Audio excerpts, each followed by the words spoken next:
Everyone, welcome to House of Stone podcast, Small Doses, a short form podcast because if I can barely stand myself for 15 minutes, why should you? In this podcast, you will hear from other comedians and artists, just like the original House of Stone, but in shorter versions. It'll be quick, it'll be fun, it'll be funny, and I hope you enjoy. Thanks.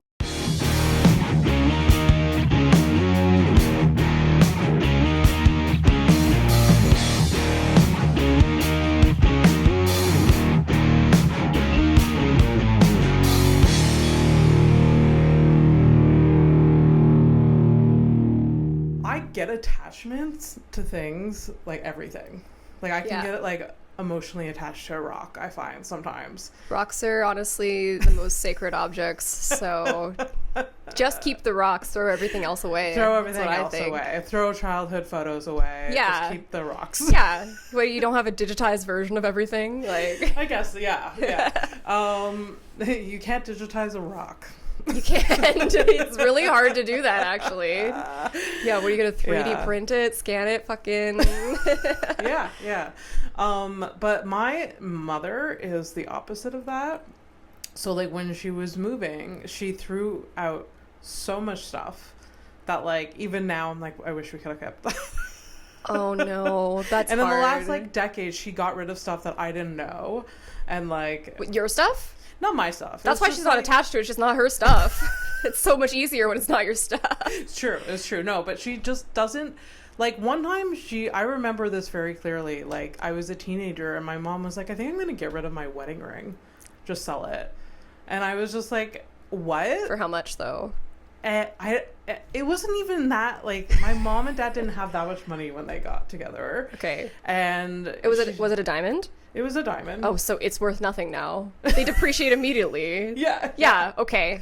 It's diamond, it's gold, it's small, like, and it was my dad that was just like, I think you'll regret that, or someone in our family will want that. And she's like, fine. It's just so heavy. Anyways, it's just so odd.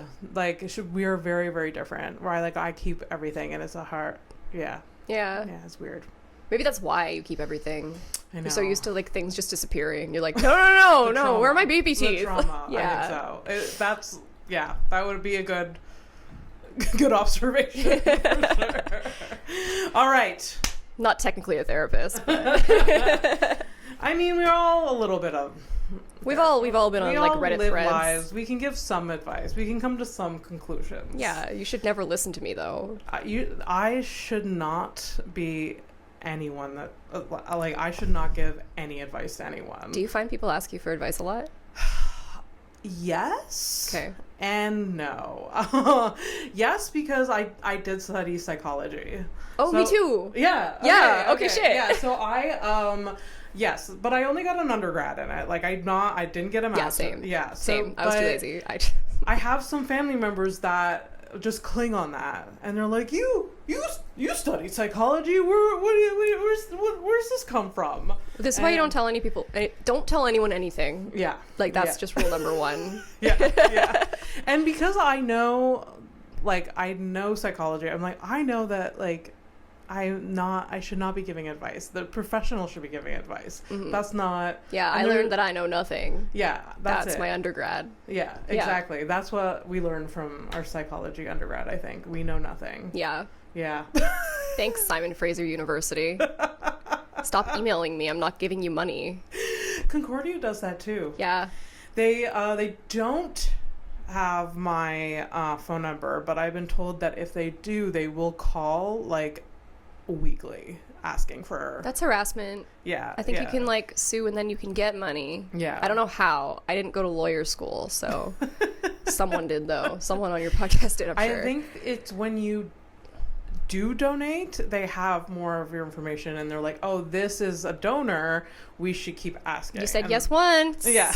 Say yes once and then they'll... Feel like a man. It fucks you up. Yeah.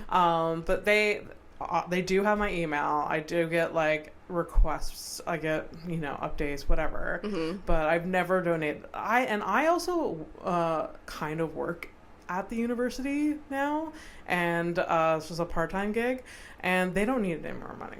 I know. Oh, where's my money? I know a lot now. They have a lot of money. Yeah, of course they do. They like international students. Yeah. Okay, you got bank. Yeah, and there's other forms of income that they have there that is just, they're fine. They're fine. They don't need to take. I am struggling financially. Just a little secret. The rich always want more. I mean, what are you gonna do? I'm a struggling artist. Concordia does not need my money. No. Anyways. Amen to that. All right. Welcome to House of Stone. We started 10 minutes ago. This is House of Stone Small Doses, a new series, a short form podcast that I'm starting. Because honestly, I can't stand more than 15 minutes myself, so why should you? This is our first episode. Introduce yourself, Andrina. Hi, I'm Andrina. I'm like, should I look at you? Should I look at the camera? Should I look at me in the computer? I actually kind of like that. Yeah. I look good. You look fantastic. Your hair is always on point, I have to say. Oh, just thank great you. Hair. I try to work with the grays that are just incessantly coming in, and one day I'm gonna just dye it all black again, but for now, thank you so much. Your hair looks amazing as well. Thank you. I washed it today. Oh my god, we're fancy. Usually it's not this nice. I do when it's like the first day wash, it's good, and then it just downhill from there. Of course. I can't sustain this for more than a day. In these heat waves? Pardon? In these heat waves, you can't. Yeah. No, the humidity. No, not at all. For sure. Yeah. I know people that can go I go a long time without washes, but it goes into a ponytail because I know it's unhealthy to wash it every day. But yeah, I can't. I know people that go it's this is day 3 and it's perfect. I'm like, what? I can't be friends with those people. I can't. Yeah, no, that's not my experience at all. I don't want. That's not my experience at all. Was that a good enough intro? We immediately started talking about hair, but it's fine. I'm really happy to be here. Thanks for having me. Tell people what you do. Oh God, I mean, I'm a comedian like yourself, of course. I'm also a cartoonist.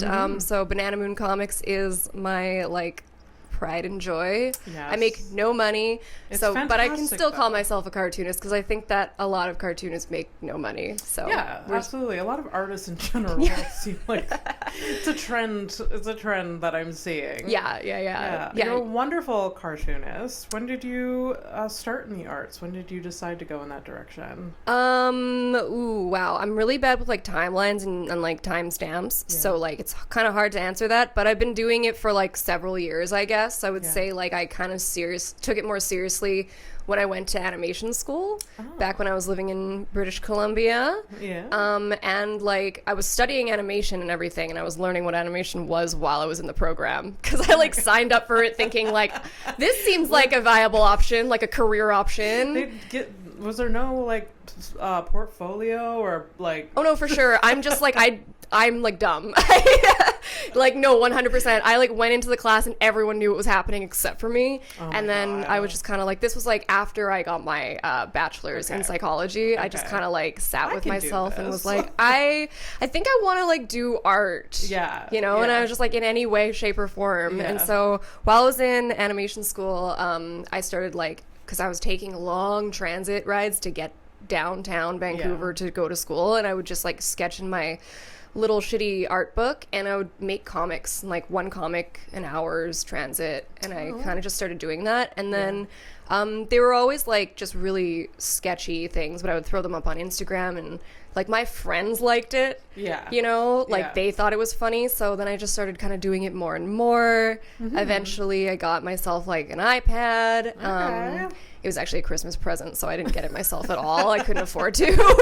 I could not afford an iPad. I got myself. No. I got myself the app. Someone else did. I got myself the Procreate app for $20. And then, you know, my family got me the rest. I love it. And the rest is history. Eventually, like, I just kind of clued into like these characters that I make and like this universe that I could create, which I called the Banana Moon universe, because it's very complicated. The moon is a banana.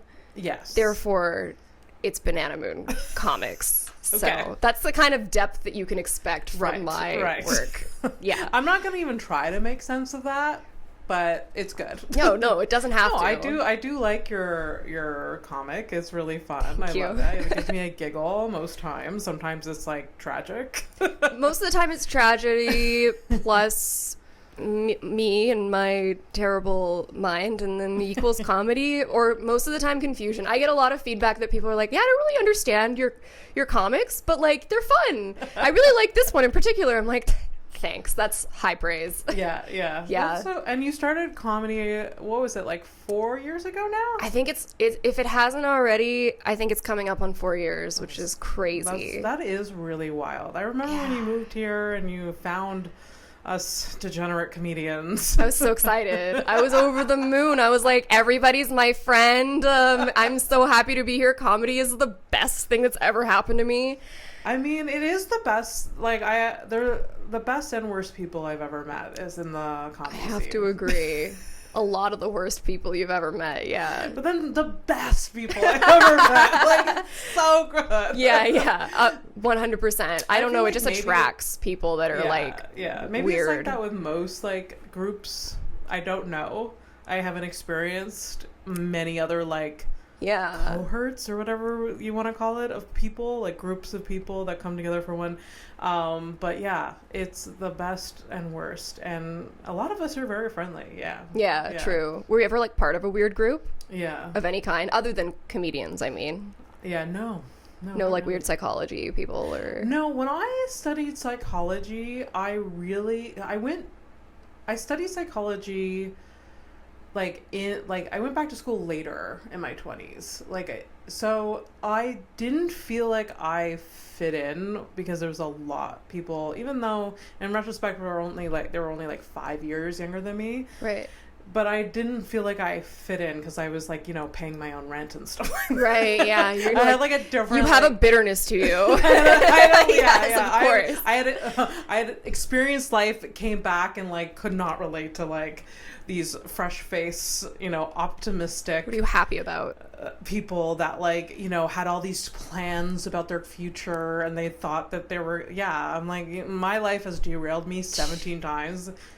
I've never planned for the future. What are you fucking thinking? I know. Also, can I swear? I'm sorry. Oh, absolutely. I've already done it several times. I think I have too. Okay, good. No, I don't know. I can't not swear, so. I don't know what YouTube rules are anymore. There's so many. Most of my podcasts have swearing, and I've been listening to other people's podcasts, and they do bleep out the swearing, and I was like, I should probably do that. But I don't. It'd be too distracting. It would be too distracting to do that at this point. Sometimes they just like fade the sound in those like little moments, but like it's I don't know. We'll make a clean version. We'll go and edit it. Like, what word fits here? What word kind of sounds like fuck? Yeah. I mean, no, don't worry about it. All right. I'll immediately stop worrying about it. Yeah. Okay. Yeah. Anyway, so when I was studying psychology, I didn't really have a group. I mean, I worked at a research lab, and that's what really like made me decide like I'm not going to pursue this after, because I was like, these people are toxic, so I'm going to leave. Do you have a story? Well, a toxic it was story? just like a weird, I don't know how to explain it. It was just a serious, like the supervisor and the person that ran the lab was just very mean to everyone. And I think like she got away with it because she's one, like most people's professor, or like, giving the, like, it was very, she was very like controlling, and she was very mean. And like, I just didn't realize, I couldn't get over like the way she would talk to people and get away with it. Wow. Yeah. Like, that's interesting. Yeah, and she's like in a position of power, even though it's so little, and it immediately goes to your head. Yeah. And she was just like, and these poor like undergrads that just were like desperate for like their validation and just like a good grade, and like there was just like, I don't know, it was wild. Like I did my thesis in her lab, and she came to my thesis presentation and like kind of made me look stupid. Yeah, in a slight, very, like, little way, but it still made me want to fucking kill her. Of course, it's your thesis. This is Yeah. like the smartest you'll ever be. Like, Yeah. How You're dare you? presenting this project you've been working on for like 7 months. Yeah. Or more. And then it was real gross. Oh it was my real God. gross, but anyways. I'm sorry that happened. It's all good. That's less fun than I was hoping for, but it was still I know, interesting. it's not that funny. It's just more sad and annoying. Mm-hmm. But yeah. Did you have friends in your undergrad? Weird group of people? I was like more friends with people outside of my major. Okay. So outside of my area of study. But yeah, it was so long ago. I'm not friends with any of them anymore. Yeah. Well, I started dating like immediately when I got to university. Oh, wow. Which was like And you cool. were dating before? I was Or is dating it- before. Well, yeah. So like Oh, out of okay. high I thought school, that's I what you had were my alluding relationship, to. and then I was Okay. like, oh, you're lame. Bye. Okay. Yeah. And then I immediately started dating someone else. Okay. Yeah. Story of my life. But, Okay. Really? yeah. Serial monogamous? Serial monogamous. It's a real problem, but like long term. I'm like in it for the long haul. Yeah. I mean, it's not a bad thing. Yeah. You really got to test it out, and then like. I guess so. Yeah, I guess so. I didn't have a relationship till my current relationship, and I did a lot of dating, and that's kind of, I like that I have that time, but I like that I have this time. Yeah. We go through chapters in our lives. Yeah. I never really had like a dating period. No? No, Just not like- really. Just using the I jump into apps things. and just, oh wow. I jump into things fucking feet first. Oh my god, that's because you're so delightful. And like anyone that dates you wants, like, okay, we They just can't let go. gotta lock this in. And then I'm like, I guess so. I'm very go with Yeah. the flow like that. So And maybe you just have really good taste in men or people. Like, I don't know. so nice of you to think that. Another small dose with Abby and Andrina will be out tomorrow. Make sure you like and subscribe.